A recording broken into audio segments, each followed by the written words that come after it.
Hello, people of the sun. Welcome to Coming to Mesoamerica, your place for occult and magic of Mesoamerican knowledge and culture.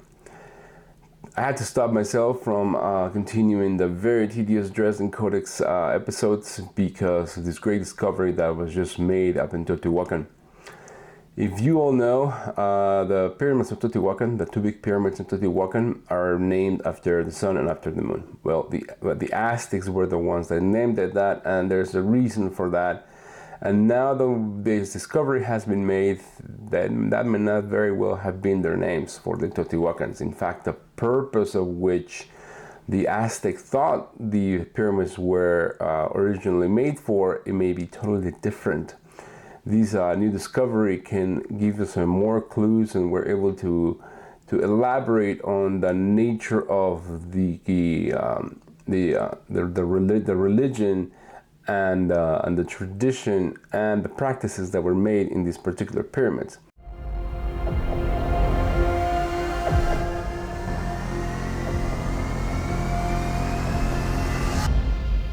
Now, the Aztecs were the first ones that we kind of know of that discovered Teotihuacan.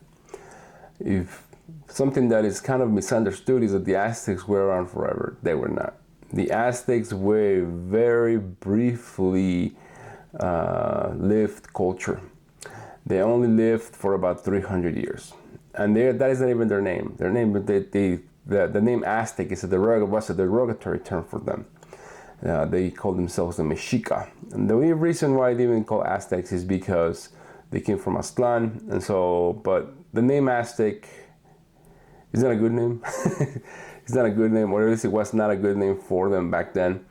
It's not a good name for them now. They don't like to be called Aztecs, the people that speak Nahuatl in Mexico City. And therefore, the Aztecs didn't have a very firm grasp of the history of the valley. But since a lot of the chronicles that come from the Spanish came from the Aztecs, that's usually what we now today grab as veridity. Well, and then also there's not much left. Everything was burned. Codices were born from the Maya for the other nations surrounding just all of Mexico. And so what we have from the Aztecs is all that we have, even though that's not their name. There's a lot of misconceptions regarding the people from Mesoamerica. But so discovering new things like archaeologists just did, gives us a deeper clue on the real people of the Valley of Mexico, the ones that truly founded their religion, their culture, their traditions. I mean, the Teotihuacans influence everyone, even though we don't really know who the Teotihuacans is, who are. And so this new discovery certainly gives a very different perspective on the reality of the people of Mesoamerica. Let me explain. First, let's go for the misconception of the Aztecs. In Teotihuacan, we have two main pyramids. We have the pyramid of the sun and the pyramid of the moon. In the equinox, when the sun starts to set, the rays of the sun hit the pyramid of the sun and cover the pyramid of the moon. The shadow just of the pyramid of the sun covers the pyramid of the moon. Now, this is a very beautiful architectural tradition. Now, based on the Aztec theology, they understood that this was kind of Huitzilopochtli killing Coyoxauhqui, which was part of their mythos. And so they adapted their own mythos and their own religion on what they thought Teotihuacan was for. Now, let me back up. The city of Teotihuacan probably seeks to exist around the year 500. The Aztecs didn't come into the picture until the year 1200, which means that there were 700 years of nothingness. The Teotihuacans had no connections with the Aztec. And there was a lapse big enough where Teotihuacan was destroyed, it was buried by dirt, there was not a lot of stuff left. But yet, there are chronicles that the Aztecs, not very far south, they made pilgrimages to Teotihuacan to offer to the Teotihuacan gods. There were many mythos made as far as creation, as far as the new sun, the new fire, which we're going to come back to that. This is awesome. And so the Aztecs made a lot of conclusions, and they also tried to gather a lot of information from neighboring nations to try to bring more context within who were these Teotihuacans, because the Teotihuacans built the largest structure, some of the largest structures in Mexico, aside from the pyramid of Cholula.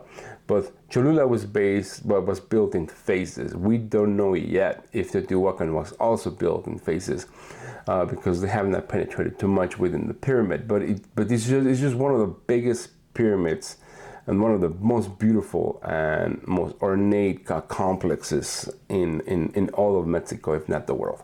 In the anthology of Miguel León Portilla, From the Teotihuacans to the Aztecs, we find a very interesting story about Teotihuacan, which comes from the Aztecs.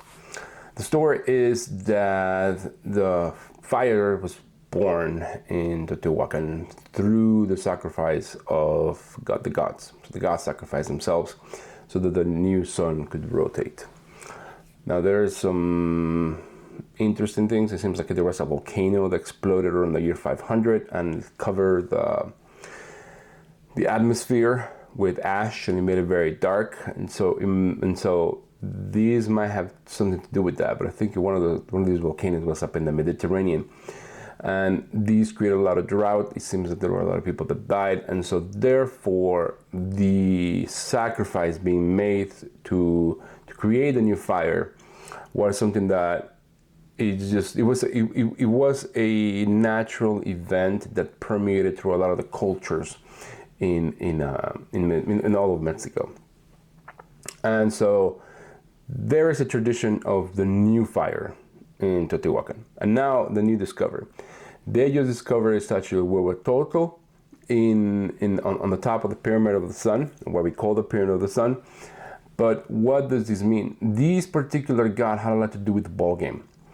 The ball game was a religious ritual that was played with a rubber ball, where the people, kind of like this guy right here, except without the mask, they had a little belt like this, and they hit the ball with this particular part of their hip. They were not allowed to hit it with their hand. They were not allowed to hit it with their feet. They were only allowed to hit it with their hips. And so the purpose of the game was to bring in the new fire. So the ball represented the sun, or represented the stellar objects. And so one interesting thing about this is that Teotihuacan, or at least we haven't found, or at least I don't know of any ball game courts in Teotihuacan. But the fact that Huehuetetol is on top of the pyramid of the sun means that it had a relationship with the pyramid of now we call the moon, that being the new fire. And if we notice in the pyramid of the moon, it has a plaza. And the plaza has different pyramids kind of surrounding it, and there's one in the middle. Now let's make an elaboration. This is my imagination. But like what I just said is a fact. what I'm about to tell you, this is just conjecture. But this is a beautiful conjecture that I just came up with. Hopefully you like it. In Teotihuacan, they had a lot of quartz and they had a lot of obsidian. And so you're able to polish quartz good and well enough and put it to the sun, it can start fires. And so if you were to go to the pyramid of the sun, come up with a very big quartz, hopefully you can make it kind of like a magnifying glass and put it up, and it shines upon, let's say, some dry reeds up on the pyramid of the moon, it will create fire. And so therefore the old fire of the pyramid of the sun can create a new fire in the pyramid of the moon, and then that pyramid of the moon can grab that fire and put it on the different smaller pyramids around it and the one in the center. What makes this even more beautiful is that the Avenue of the Dead it had irrigation, kind of like just kind of like places where you can like close the dam. There were two rivers that fed the Avenue of the Dead. So the Avenue of the Dead was just water. In the Pyramid of Quetzalcoatl, there was also a big plaza with just surrounded by white water, with one little kind of like altar, little tiny pyramid in the middle. So it seems that Teotihuacan might have not been a city. It might have been a religious center for the distribution of fire for the neighboring regions. And the Huehuetetol, the old fire, gave new fire, and the new fire gave life and light to everyone. Now, this is a very kind of like Jesus type of allegory, where Jesus is the sun. And so, not the Son of God, but the Son. And so, he's bringing forward light, he's bringing forward life. And so, Teotihuacan was the place where the new fire was born. And this creates a very beautiful and very kind of like mythological, shall we say, nature and mythology and legend kind of get combined.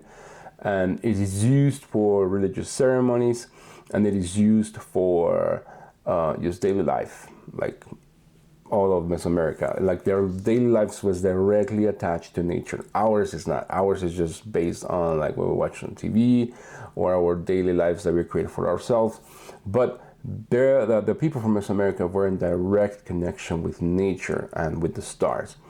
And so this particular type of ceremony could have been a connection with the sun, a connection with light, a connection with life, and how does it bring forward just the fire from Teotihuacan. It gives fire to the pyramids of the particular region. It could have been Mexico City. We're talking about either the Tlaxcalteca, or we're talking about the people from Tepeyac, where there used to be pyramids on top of a mountain, and offerings and fires and incense was burned on top of those. There, the burning incense and keeping the fire on top of pyramids that are all over Mexico and Guatemala and Belize are a tradition. So therefore, bringing that fire maybe potentially to even regions in the Maya region, it would have been very much possible. Now, I don't know if I'm correct, but I'm pretty sure I'm correct, based on all of the folk traditions that have been passed on from the Aztecs and from the Maya primarily. But anyway, this is the episode. I know it's kind of short, but I just really wanted to share this with you guys because I'm so excited about it. Thank you very much. Have a great one. Have a good one. Bye-bye.